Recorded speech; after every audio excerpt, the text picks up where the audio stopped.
Hey guys, check out Italian Wine Unplugged 2.0, brought to you by Mama Jumbo Shrimp, a fully updated second edition, reviewed and revised by an expert panel of certified Italian wine ambassadors from across the globe. The book also includes an edition by Professore Attilio Scienza, Italy's leading vine geneticist. To pick up a copy today, just head to Amazon.com or visit us at MamaJumboShrimp.com.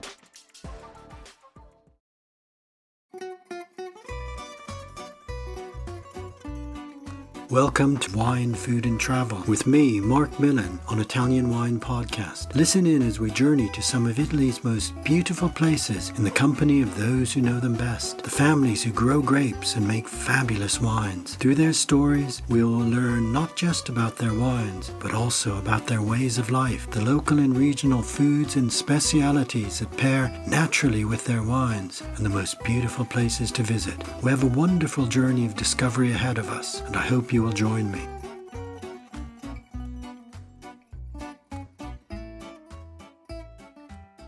Welcome to Wine, Food and Travel with me, Marc Millon, on Italian Wine Podcast.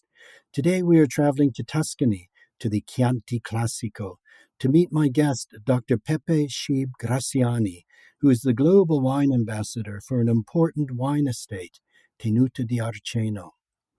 Good morning, Pepe. Thank you so much for being my guest this morning. How are you? All good. Thank you, Mark. Absolutely enjoying this opportunity to talk to you and all your listeners.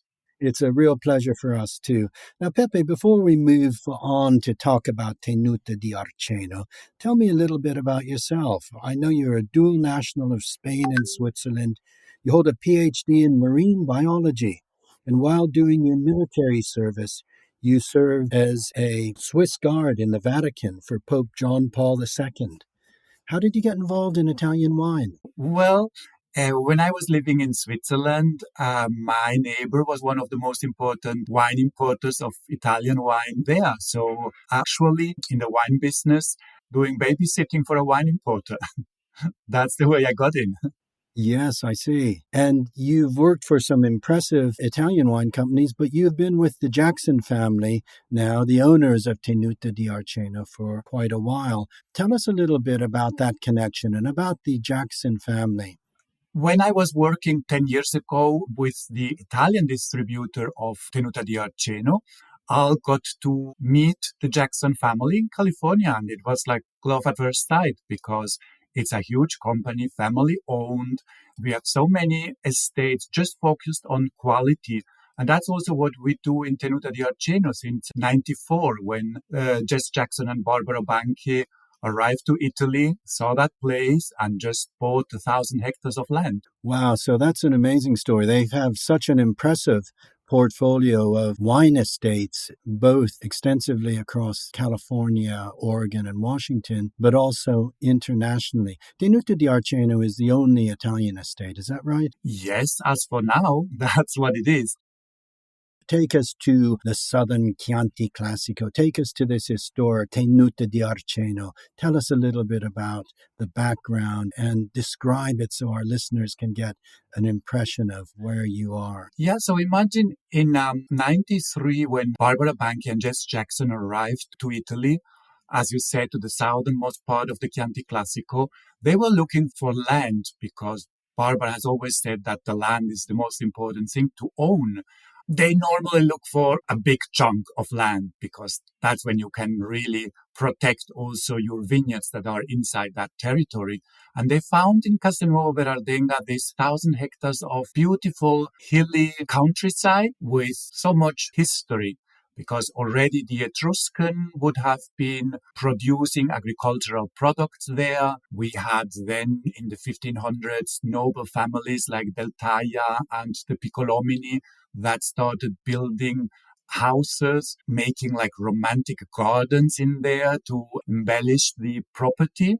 But the agricultural part is what we really are so proud in Tenuta di Argiano. So it's a huge estate then, Pepe. It's a huge estate, but actually one thing that you have always to point out in Tuscany is that it's always intervened with nature. So it's not just 1,000 hectares of vineyards or olive groves, but it's most of it are just woods or land that houses olive groves, 10% only has been transformed into vineyards. So really a natural, also aesthetical point of view, nice place to be and wander around. Okay. Now, Pepe, I joined a very interesting discussion with you and Lawrence Cronin, the Tenuta di Argiano winemaker, recently. And it was really fascinating to hear, to learn about how this extensive terrain, this extensive estate, has so many different terroirs within it. And that's one of the most interesting parts of the project, isn't it? How certain parts of the vineyard are more suited to certain grape varieties, and indeed to concentrating on particular single grape variety wines. Yeah, that's correct. So when we arrived there in the 90s, and Pierre Seillon, our French winemaker that produces for us also wines in our property in Verité, in Château Lassec in Bordeaux. So with lots of interest in what he calls the micro-cru philosophy. So each parcel, each vineyard is looked at, what's the soil, what is the potential, which grapes should be planted there because of the soil, because of the exact microclimate that governs over that part of the estate. So it was divided into about 63 different blocks at that time. Now, because we got also another part of the estate at higher level, higher altitude, we have about 100 different micro crus. And these are all tendered, harvested, vinified, then put into oak separate, just to enhance really what gives a special character to the wines, to the grape, to the variety that is grown there. Okay, that's a really fascinating approach, that sort of micro-vinifications that help your wines to really have an identity of the land. What's also very fascinating for me, and I'm sure for our listeners, is how the wine production on the estate is, I think Lawrence explained, roughly about 50%, 50-50 between Chianti Classico and Super Tuscan. Tell us a little bit about this divide. Yeah, that is correct. So we are located in the Chianti Classico appellation. 50% of our production is therefore dedicated to this appellation. So mostly Sangiovese. By law, it should be 80%, and then 20% other red grapes. What we tend to do is to increase the Sangiovese because that is the most characteristic grape in the blend. And so even for the entry level, which is a little bit understating that wine, the Chianti Classico Annata, we use 85% Sangiovese and 15% Merlot to give a touch of freshness and red fruits to the wine. But then we get up to our Strada al Sasso, which is 100% Sangiovese, Gran Selezione. Really a fantastic wine. On the other side, obviously, because of all these differences that we find in our estate, which go from 300 meters above sea level up to now 650 meters above sea level. So many different expositions, so many different altitudes and soils allow, obviously, also to produce great wines with other grapes. So we have what we call the IGT wines, Indicazione Geografica Tipica Toscana, and there we produce 3 different Super Tuscans. One is a blend, and 2 of them are Cabernet Franc, single variety, and then 100% Merlot now for our Valladorna. Okay, so that is really fascinating. The altitude is such a range on the estate, but also these differences in terroir, in the makeup of the soil. How do you decide then, for example, where to plant? What would be better suited for Merlot, for example, or Cabernet Franc in relation to the vineyards best suited to Sangiovese? So we have seen, for example, that Sangiovese likes very poor soils. Merlot instead, which is a very early ripening grape with climate change and obviously these very hot vintages and years that we are having lately, we have seen that it grows better in cooler parts of the estate. So you tend to have more loamy, sandy soils for the Merlot. Plant them in places where it's not full day exposed to the sun, and therefore get the Merlot ripening later in season as it would normally do. That's, for example, for Valladorna, very, very interesting that we have Merlot that ripens probably 2-3 weeks later than normally in Tuscany the Merlot would ripe.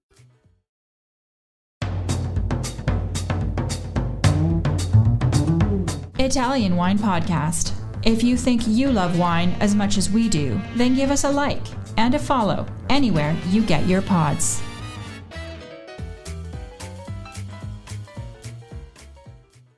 Okay, so that's really interesting. And for Cabernet, the Cabernet Franc? So Cabernet Sauvignon is rather easier to find the right soil. Cabernet Franc, we have seen that is the grape that is performing best now in regards to the climate.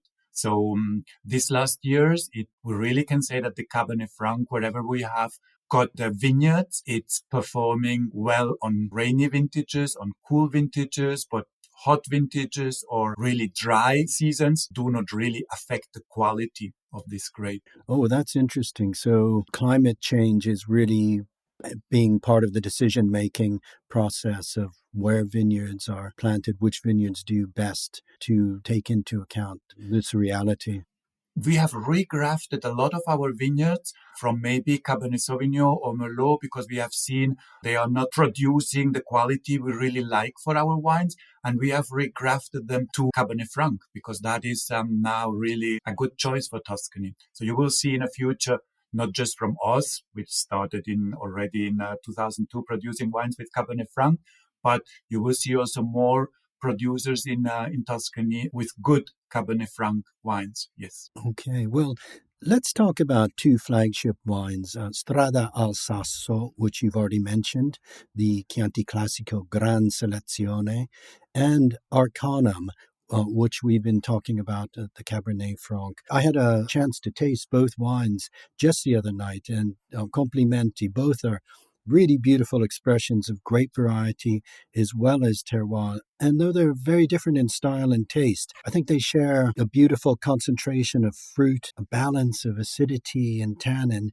and just a gorgeous elegance in the mouth. Although the wines I sampled, I guess were relatively young, 2016, 2015. They had a beautiful drinkability, yet clearly are wines that will benefit from lengthy aging. Yes, so 2016 is not necessarily the most acclaimed vintage, but it has performed very nicely. It's a very elegant vintage, rather cool on the cool side, but gives you this super expression of Sangiovese in Chianti Classico. In the Strada al Sasso, in our Gran Selezione, what we are looking at is a vineyard planted in 97, and the 2 first hectares that we planted just below the little town of San Gusmé in Castelnuovo Berardenga at 340 meters above sea level.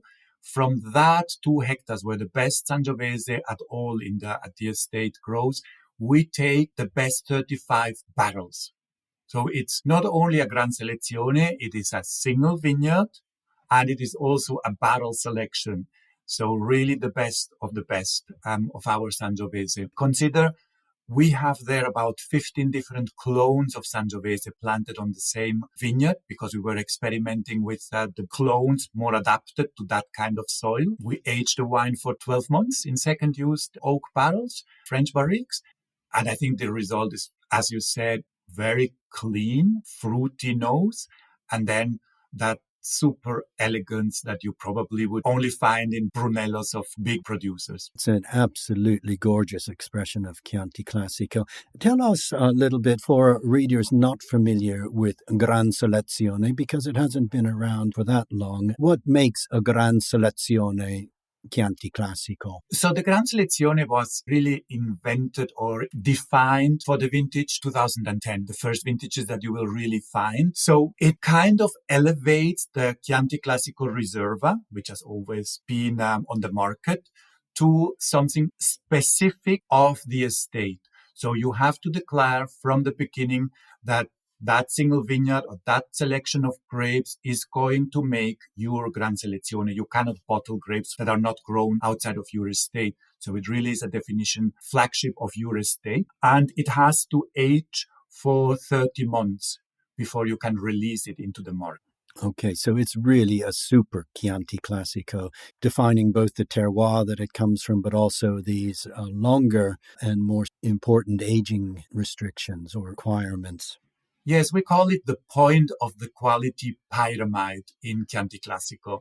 So it's really a small percentage of the wine that gets that classification and that into that typology of Chianti Classico. Now let's talk about Arcanum then. In contrast, an equally great flagship wine of the estate, but different in style completely. It is completely different, but on the other side, it also shows the red thread that goes through our production. Even if it's an IGT, considered a super Tuscan, it shows the elegance that we can produce in Tuscany. So it's not that kind of concentrated, super rich, low acidity super Tuscan, but it has the kicking acidity that we always expect from Tuscan wines. And it is not a single vineyard like the Strada al Sasso, but it is a blend of 12 different blocks of Cabernet Franc. So all around the estate, we have these different Cabernet Francs, different because the soil is different, the exposition is different. So the end product, the end wine is totally diverse. And the way the microcrew philosophy comes together in the wine is that Pierre Seillon and Lawrence Cronin, at the end of the aging process of the wine in barrels, they start to taste the single barrels and they put together the wine, adding all these different notes, all these different microcrews to give architecture to the wine. So it's not constructing the wine in the cellar, but it is giving architecture with the palette of colors that the vineyard gives to you. Okay, that's fascinating, a way of constructing it in the vineyard through these micro parcels. Yeah, and the more you get into that philosophy, the more you see, oh, I can give from this here a touch of a bit more the acidity here, a bit more the roundness, get a little bit of red fruit or black fruit, and all these components get together. And then when you said like, wow, this is so complex. Yeah, absolutely. And I know what you mean in terms of, although the wines are completely different in style, there is this family characteristic, as you say, the bright freshness that comes from the acidity, making both wines so good with food, and also that balance and elegance. The tannins are very well integrated, and the use of oak is very, very precise as well. So I think really two beautiful wines. Now, Pepe, I'm not going to ask you which is your favorite child. I think I did ask Lawrence that question, but I think what's more interesting to consider is that with this range of wines from Tenuta di Argiano, we've only discussed a few of them, but they're such distinctive wines.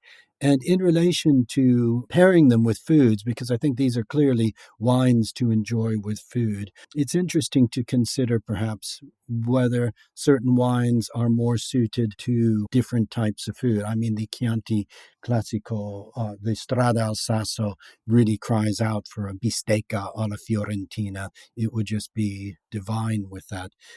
But Arcanum perhaps has a more sophisticated foods. What are your thoughts on the wines matching with foods? I think personally that you should be drinking the wines with the food you like. So that is the best pairing.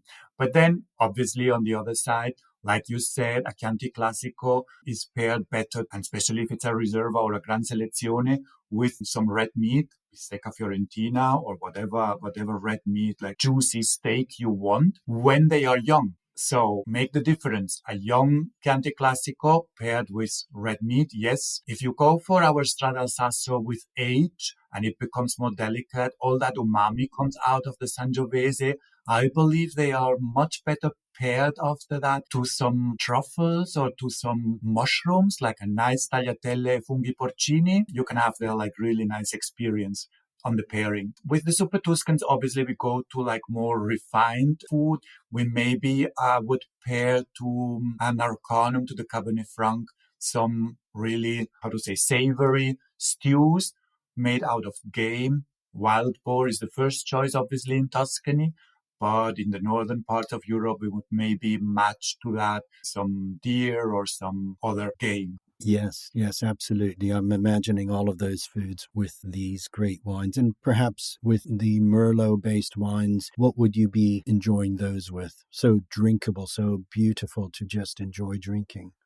the Valladorna, the 100% Merlot, which is coming out this autumn, the 2018 Valladorna. When it comes to game, I would say pair some birds like pheasants or fowls, things like that would match very well. But on the other side, probably the best match is also to cheeses and the end of the dinner. That is where I see Valladorna just enjoying the silkiness of that wine. The silkiness, perhaps with an aged pecorino. Okay.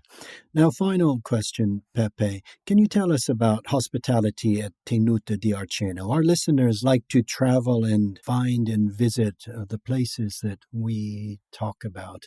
And tell us about whether they can visit Tenuta di Arceno and what hospitality is offered. I also believe that it is very important to get to know a winery, to visit the winery and see on place how it works, what it's done, what are the differences, why it is supposed to be good or not that good. What we have is a very interesting tasting room where we offer for the tourists. It's better to obviously make an appointment to be sure that you have the time and dedication of our team there.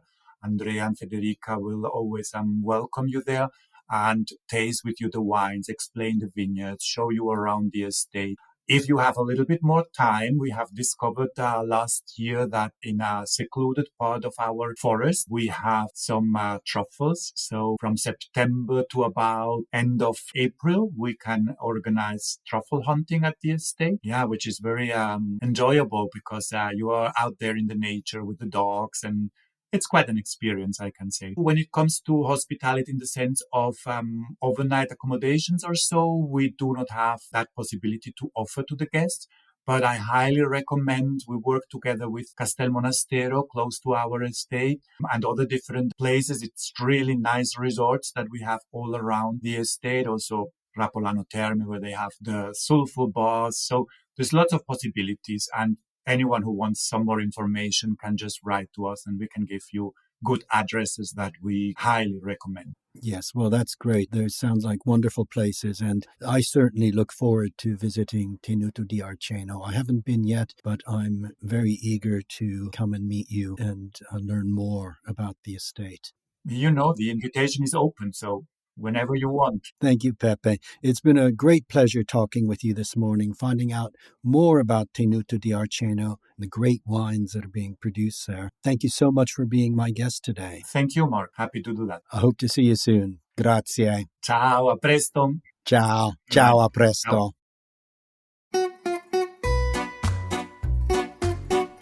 We hope you enjoyed today's episode of Wine, Food and Travel with me, Marc Millon, on Italian Wine Podcast. Please remember to like, share and subscribe right here or wherever you get your pods. Likewise, you can visit us at ItalianWinePodcast.com. Until next time, chin chin.